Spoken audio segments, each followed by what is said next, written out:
we'll get started with Gassia with the Fast 5 tips.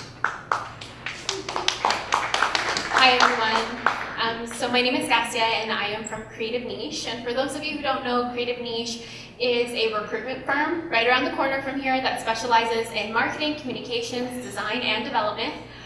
We place roles for permanent opportunities as well as freelance and contract. Now, as a recruiter, I'm sure you guys are expecting me to stand up here and tell you guys about all the wonderful roles that we're placing right now. I would be happy to connect with you individually. I'll be here all night to tell you guys about the opportunities that we have. But while I had a few minutes up here, I want to share some information with you that I hope you'll find useful, that we share with a lot of our candidates. I wanted to go through some tips on how to price yourself for freelancing. So, firstly, keep an eye on your competitors, but don't rely on them to determine your rates. So, keep in mind that fellow freelancers may be undercutting themselves, and if you charge too low of a rate, not only are you shortchanging yourself and the industry, but you're also attracting customers that are more likely going to cost you more money than they are going to bring in for you. And these are not the type of clients that you want, and by charging a lower rate, you might be sending out that message.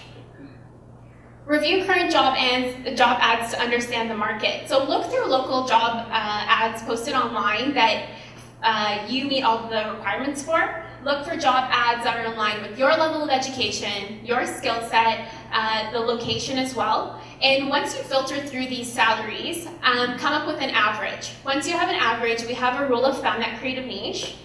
The rule of thumb is use the annual salary that you found, or if you're in a permanent position and you're thinking of jumping into freelance, use the salary that you currently have, divide it by 2,000, 2,000 being the approximate number of hours that you would work in a year, and multiply that by 10 to 20% for the expenses that you will incur. This includes cost of travel or your equipment. 3, use available resources. I know this sounds really obvious, but sometimes certain resources get overlooked, like a recruitment agency. Recruiters are always happy to speak to industry professionals and share our insights on the market with you. As well, creative earners, RGT, which is the Registered Graphic Designers of Ontario, and Creative Niche pair up every year. We survey industry professionals and we create an annual report documenting the salary trends. You can find this on creativeearners.ca. It will launch in November, and this is a great resource for you to have updated ideas of what freelance hourly rates as well as salaries are. Depending on the client, consider charging per project. So firstly, before offering an hourly rate, ask for the budget that they have in mind. You might find that they have a budget that you just don't want to work with, or you might find that they have a bigger budget, and that's always a great thing. Secondly, you may want to consider your pricing strategy. So if you're working on site with an agency for 3 weeks, you're likely going to want to charge an hourly rate. But if you're working with a startup or a mom and pop shop, thinking about a flat rate is always a great idea. And also consider giving your clients 2 quotes. Option 1 is giving them exactly what they asked for, and option 2 is giving them everything that you think that they may need that they didn't consider. Because remember, you're the subject matter expert. And lastly, always negotiate your quote at the beginning of a project. Again, it's a given, but always remember that negotiating up front is a lot easier than dealing with it afterwards, and get everything in writing so that you have a trail.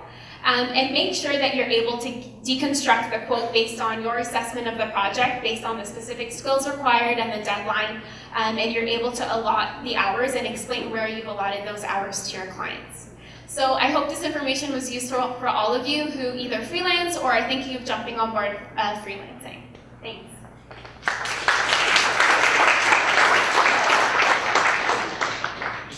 So thank you to Creative Niche, who joined us last month as a gold sponsor for the next few months. And we'll be delivering Fast 5 talks just like this one each month about different topics that might be of interest